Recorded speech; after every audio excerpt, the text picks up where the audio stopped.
नमस्कार दोस्तों, welcome to my channel P Siberian Force. आज हम लोग डिस्कस करेंगे बहुत ही इम्पोर्टेंस। एक गुड न्यूज़ सबके लिए आ गया है जिसका इतना इतना दिन से हम लोगों का इंतजार था। जैसे कि मैंने प्रीवियस वीडियो में बताया था कि एएमआरएस का पीजीटी का एप्लीकेशन चालू हो गया था। आज हम लोग डिस्कस करेंगे टीजीटी का जो इंफॉर्मेशन बुलेटिन आज आया है उसका बारे में डिस्कस करेंगे। उसका डिटेल्स एडवर्टाइजमेंट हम लोग डिस्कस करेंगे। तो आज के वीडियो में हम लोग बहुत कुछ डिस्कस करने वाला है कि इम्पोर्टेंट डेट्स क्या है, एप्लीकेशन कब से चालू होने वाला है, एंड एप्लीकेशन करने के लिए क्या फ़ी रहने वाला है, एंड टोटल वैकेंसी कितने हैं फिजिकल एजुकेशन में खास करके, उसका बारे में हम लोग डिस्कस करेंगे। एंड एग्ज़ाम पैटर्न क्या रहने वाला है, एंड साथ ही में हम लोग और डिस्कस करेंगे कि मार्किंग स्कीम एग्ज़ाम किस तरीके से होने वाला है। साथ में और डिस्कस करेंगे कि एग्ज़ाम्स के लिए कौन कौन एलिजिबल है और कौन कौन एलिजिबल नहीं है। सो दोस्तों, वीडियो को लास्ट तक जरूर देखिए एंड आई होप आपके सारे डाउट इस वीडियो के जरिए में क्लियर होने वाला है। सो दोस्तों, चले शुरू करते हैं। एक एक करके सारी इंफॉर्मेशंस को हम लोग कवर करते हैं। सबसे पहले हम लोग डिस्कस कर लेते हैं कि इम्पोर्टेंट डेट्स के बारे में। हम लोग फॉर्म कब तक भर सकते हैं। तो फॉर्म भरने का जो डेट है ये सबसे इम्पोर्टेंट हो जाता है सभी कैंडिडेट के लिए, क्योंकि हम लोग ज़्यादा एक्साइटमेंट का कारण कभी कभी क्या होता है, फॉर्म ही नहीं भर पाते। तो फॉर्म भरने का जो लास्ट डेट है, यहाँ पर देख पा रहे हैं आप लोग, 18 अगस्त 2023। ये आपका लास्ट 12 बजे तक आप भर सकते हैं फॉर्म को, 18 अगस्त 2023 तक। एंड इस जो टीजीटी पोस्ट है, इस टीजीटी पोस्ट के लिए जो एप्लीकेशन फ़ी होने वाला है वो 1500 पर कैंडिडेट होने वाला है। एंड हॉस्टल वार्डन के लिए जो भी कैंडिडेट फिल कर रहा है फॉर्म फिलअप, उसके लिए 1000 रुपीज़। कहाँ पर जाके हम लोग एप्लीकेशन कर सकते हैं, एंड अपकमिंग जो डेट्स, अभी तक जो डेट्स यहाँ पर अनाउंसमेंट नहीं हुआ है, जैसे कि एडमिट कार्ड कब तक आएंगे, एंड ये एडमिट कार्ड जब आएंगे इसका नोटिफिकेशंस आपको वेबसाइट में मिल जाएंगे, NESTS वेबसाइट में। उसके बाद डेट ऑफ एग्जामिनेशन भी यहाँ पर सेम वेबसाइट में आप लोगों को अनाउंस किया जाएगा। And duration of the examinations, ये सबसे महत्वपूर्ण होता है कि आपके एग्ज़ाम के लिए कितने ड्यूरेशन होने वाला है। जैसे कि 150 क्वेश्चंस का एग्ज़ाम होने वाला है आप लोगों के लिए, तो यहाँ पर 180 मिनट्स टाइम मिलने वाला है। तो आई होप कि टाइम एनफ टाइम रहेंगे आप लोगों के लिए। नॉन टीचिंग स्टाफ जो वार्डन वगैरह के लिए, जो भी स्टूडेंट्स और कैंडिडेट फॉर्म फिल कर रहा है, उसके लिए 150 मिनट्स टाइम मिलेंगे। एंड जो सेंटर ऑफ एग्जामिनेशन है वो आपके एडमिट कार्ड में मेंशन रहेंगे। आप जहाँ पर भी आपका एग्जामिनेशन सेंटर चूज करेंगे उसके अकॉर्डिंग अकॉर्डिंग आप लोगों को एग्जामिनेशन सेंटर मिलने वाला है। तो नेक्स्ट हम लोग डिस्कस कर लेते हैं कि वैकेंसीज के बारे में, कितने वैकेंसीज, कौन सा सब्जेक्ट में कितना वैकेंसीज यहाँ पर है। खास करके हम लोग डिस्कस करेंगे कि टीजीटी में जो पीईटी मिसलेनियस कैटेगरी में जो फिजिकल एजुकेशन टीचर के वैकेंसीज में कितनी टोटल वैकेंसीज आया है। चले देखते हैं। सबसे पहले यहाँ पर अगर टोटल वैकेंसी के बारे में बात करते हैं हम लोग, टीजीटी के लिए 5660 वैकेंसीज आया हुआ है। हॉस्टल वार्डन के लिए जो मेल कैटेगरी के लिए 335 एंड फीमेल कैटेगरी के लिए 334 वैकेंसीज यहाँ पर अवेलेबल है। अगर टोटल यहाँ पर जॉब वैकेंसीज के बारे में बात करेंगे, टीजीटी पोस्ट के लिए एकलव्य मॉडल रेसिडेंशियल स्कूल में 6329 वैकेंसीज अवेलेबल। यहाँ पर आप लोग देख पा रहे हैं कि हिंदी के लिए टोटल वैकेंसीज कितना है, इसके अकॉर्डिंग टू कैटेगरी वाइज भी आप लोग यहाँ पर देख पा रहे हैं। UR, EWS, OBC, NCL, SC, ST and other category. इस तरीके से डिफरेंट सब्जेक्ट्स में डिफरेंट कितने कितने पोस्ट यहाँ पर वैकेंसी खाली है, उसके बारे में यहाँ पर क्लियरली मेंशन किया गया है। हम लोग डायरेक्टली चले जाते हैं जो इम्पोर्टेंट सब्जेक्ट्स क्या है। पीईटी, पीईटी मतलब फिजिकल एजुकेशन टीचर्स जिसमें मेल कैटेगरीज में आपका 321 वैकेंसीज है टोटल मेल कैटेगरीज के लिए, मेल कैंडिडेट के लिए, एंड फीमेल कैंडिडेट के लिए 345 वैकेंसीज रहने वाला है। मेल कैटेगरी है इसमें यूआर में मतलब जनरल कैटेगरी के 131 वैकेंसीज है, ईडब्ल्यूएस के लिए 32 एंड ओबीसी के लिए 86 वैकेंसीज एंड एससी के लिए 48, एसटी के लिए 24 एंड ओएच अदर कैटेगरी के लिए यहाँ पर 7 एंड एच आई, जो एच आई का यहाँ पर अब हम लोग थोड़ा मतलब देख ले सकते हैं। एच आई का मतलब है कि हेयरिंग इम्पेयरमेंट, जो थोड़ा सुन नहीं सकते उसके लिए भी यहाँ पर वैकेंसीज क्रिएट हुआ है। तो इस तरीके से मेल पीईटी 321 है एंड फीमेल के लिए यहाँ पर देख पा रहे हैं यूआर कैटेगरी के लिए 142 एंड यहाँ पर ईडब्ल्यूएस के लिए 34, ओबीसी के लिए 93, एससी के लिए 51, एसटी के लिए 25 एंड अदर कैटेगरी के लिए 7 एंड हेयरिंग इम्पेयरमेंट के लिए 7। इस तरीके से टोटल अगर बात करेंगे हम लोग 600 फिजिकल एजुकेशन में टोटल वैकेंसी होगा 666 मेल एंड फीमेल को मिला के, मेल एंड फीमेल को मिला के यहाँ पर टोटल जो वैकेंसी होने वाला है 667 वैकेंसी होने वाला है।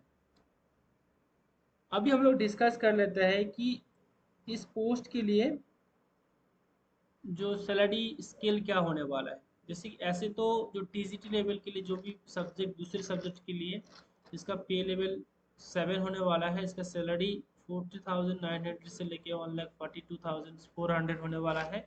And others TGT it means जो पिछले ईयर्स पीईटी फिजिकल एजुकेशन के लिए लेवल 6 का ग्रेड लेवल होने वाला है एंड इसका जो सैलरी रहने वाला है आपका 35,400 से लेके 1,12,400 होने वाला है। एंड वार्डन के लिए लेवल 5 का जॉब है ये, यहाँ पर आप लोग देख पा रहे हैं इसका सैलरी क्या होने वाला है। एंड एग्जामिनेशन का पैटर्न किस तरीके का होने वाला है, जैसे कि आप सभी ने सुना होगा ओएमआर के बारे में। ओएमआर बेस्ड आपका एग्ज़ाम होने वाला है, ये ऑनलाइन मोड नहीं है, क्लियरली सुन लीजिए, ऑनलाइन बेस्ड एग्ज़ाम नहीं है, ये ओएमआर बेस्ड एग्ज़ाम होने वाला है आप लोगों के लिए। एंड सभी का मन में शायद ये डाउट होने वाला है कि नेगेटिव मार्किंग है कि नहीं। सो डियर स्टूडेंट्स और डियर फ्रेंड्स, इस एग्ज़ाम में नेगेटिव मार्किंग से अगर एक क्वेश्चन आप गलती करता है तो 0.25 आपका नेगेटिव हो जाएंगे।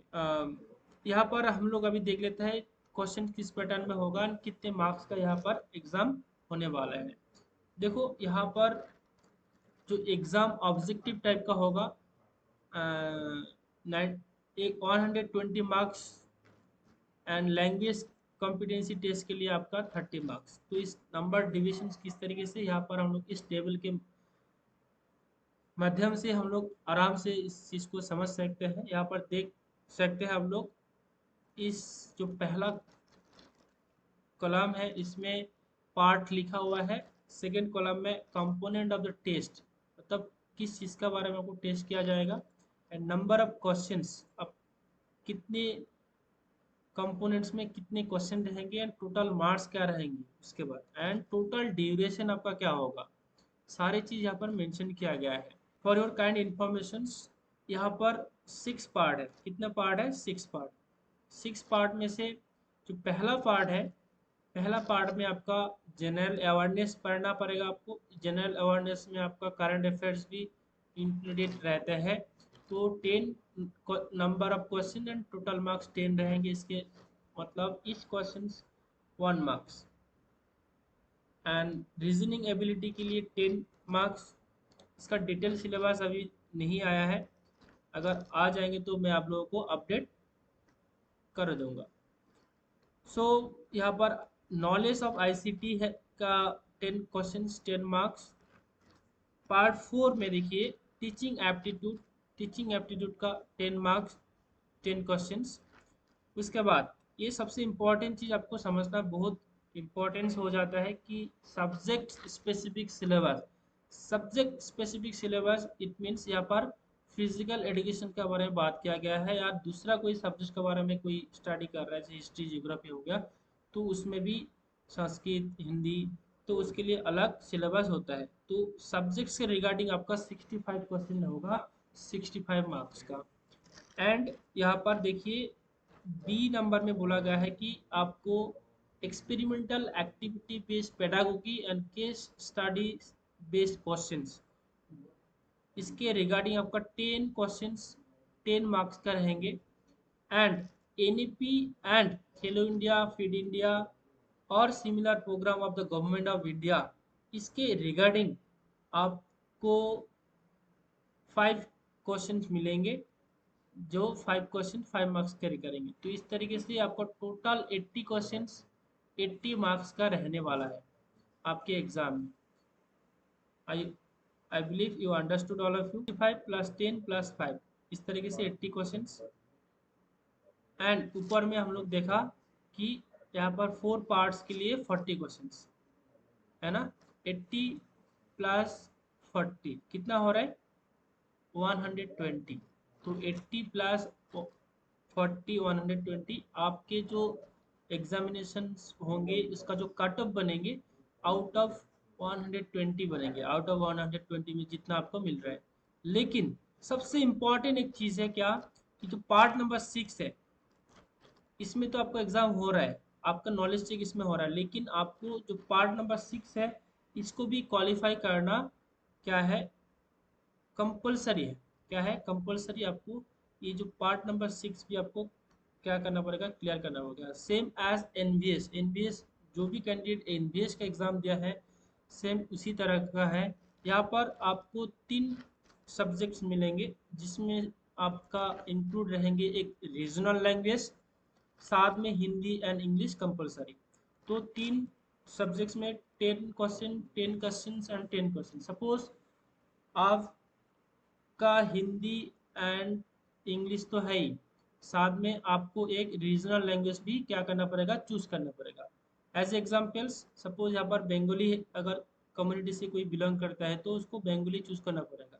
तो तीनों टॉपिक को आपको एक मिनिमम क्राइटेरिया क्रॉस करना पड़ेगा। मिनिमम क्राइटेरिया मतलब क्या, 10 आउट ऑफ, इसमें आपको 40% ईच लैंग्वेज में आपको क्लियर करना पड़ेगा। सपोज बंगाली में आपको एटलीस्ट 4 होना चाहिए, हिंदी में भी आपको 4 होना चाहिए, एंड इंग्लिश में भी 10 आउट ऑफ 4 क्वेश्चन आपको करेक्ट करना चाहिए, तब जाके आपका ए क्राइटेरिया फुलफिल होगा। अगर आप पार्ट नंबर 6 को क्लियर करता है, तो तभी आपका जो सेकंड पेपर है, जो फिजिकल एडिशन से रिलेटेड या अदर्स कोई सब्जेक्ट से आप एग्जाम दे रहे हैं, उस पोर्शंस को चेक किया जाएगा, एंड उसका बेसिस में आपको कट ऑफ प्रिपेयर होंगे। आई बिलीव आप सभी को इस जो जितना भी चीज़ें हैं एग्ज़ाम पैटर्न से रिलेटेड आप सबको समझ में आया होगा। यहाँ पर आप लोग कोई भी लैंग्वेज को चूज कर सकते हैं। यहाँ पर 18 लैंग्वेज है, regional language Bengali, Dogri, English, Garo, Gujarati, इस तरीके से 18 लैंग्वेज यहाँ पर आपको देखने को मिलेंगे। आगे बात करते हैं हम लोग एलिजिबिलिटी क्राइटेरिया के बारे में। सो इस पोस्ट के लिए क्या एलिजिबिलिटी रहने वाला है, चलिए देखते हैं। उससे पहले हम लोग थोड़ा मार्किंग स्कीम के बारे में देख लेते हैं। मार्किंग स्कीम मतलब वही है कि 1 marks shall be awarded every correct answers, मतलब एवरी करेक्ट आंसर के लिए आपको 1 मार्क दिया जाएगा। एंड अगर कोई 0.25 shall be deducted for every incorrect answer, अगर कोई क्वेश्चन आप इनकरेक्ट करते हैं तो उसके लिए 0.25 मार्क्स क्या हो जाएगा, डिडक्टेड हो जाएगा। सो यही था यहाँ पर मार्किंग स्कीम के रिगार्डिंग्स। अभी हम लोग बात करते हैं एलिजिबिलिटी क्राइटेरिया के बारे में, एंड सिलेबस के बारे में हम लोग इन डिटेल में बाद में बात करेंगे। सबसे पहले हम लोग देख लेते हैं अभी भी जो वेबसाइट में सिलेबस अपडेट नहीं हुआ है। जब सिलेबस अपडेट हो जाएगा, मैं एक दूसरा वीडियो में आप लोगों को डिटेल में उसके बारे में बात करूँगा कि फिजिकल एजुकेशन का क्या सिलेबस रहने वाला है EMRS का टीचर बनने के लिए। सो एलिजिबिलिटी क्राइटेरिया जो अदर सब्जेक्ट्स है उसके लिए है, एंड फिजिकल एजुकेशन और मिसलेनियस जो पोस्ट है उसके लिए हम लोग देख लेते हैं यहाँ पर art, music, art and TGT physical education. So TGT physical education के लिए आपका जो रेस एज होने वाला मतलब आपका 35 से अबव नहीं होना चाहिए, एंड कुछ कैंडिडेट के लिए जैसे SC ST and OBC candidate के लिए यहाँ पर एज रिलैक्सेशन दिया गया है, जैसे जैसे गवर्नमेंट अकॉर्डिंग टू गवर्नमेंट जिस तरीके से होता है। And up to 55 years for the EMRS employ जो ऑलरेडी EMRS में जब कर रहा है उसके लिए 55 ईयर्स तक वो एलिजिबल है एप्लीकेशन करने के लिए। एंड जो एसेंशियल क्वालिफिकेशन है, आई बिलीव ये सबको पता होगा कि TGT पोस्ट के लिए और मिसलिनियस पोस्ट के लिए फिजिकल एजुकेशन में minimum eligibility criteria bachelors in physical education from recognised institute और यूनिवर्सिटी। इट मीन्स आपका पास BPEd का डिग्री होना अत्यंत आवश्यक है। सो ये था मतलब एलिजिबिलिटी क्राइटेरिया, एंड यहाँ पर एज अकॉर्डिंग जो एज रिलैक्सेशन है इसके बारे में यहाँ पर दिया गया है।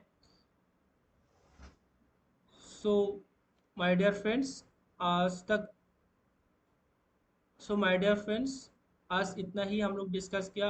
आगे का वीडियो में हम लोग इसका सिलेबस के बारे में डिस्कस करेंगे। आई होप कि मैं जल्दी एक आप लोगों के लिए फिजिकल एजुकेशन का बैच लॉन्च करने वाला हूँ। जो भी कैंडिडेट फिजिकल एजुकेशन का प्रिपरेशन करना चाह रहे हैं तो मेरे साथ आप लोग कांटेक्ट कर सकते हैं इस दिए गए व्हाट्सएप नंबर पे।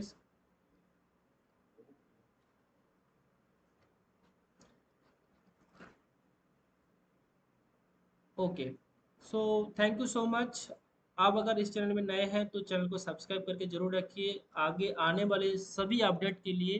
थैंक यू सो मच, मिलते हैं फिर नेक्स्ट वीडियो में।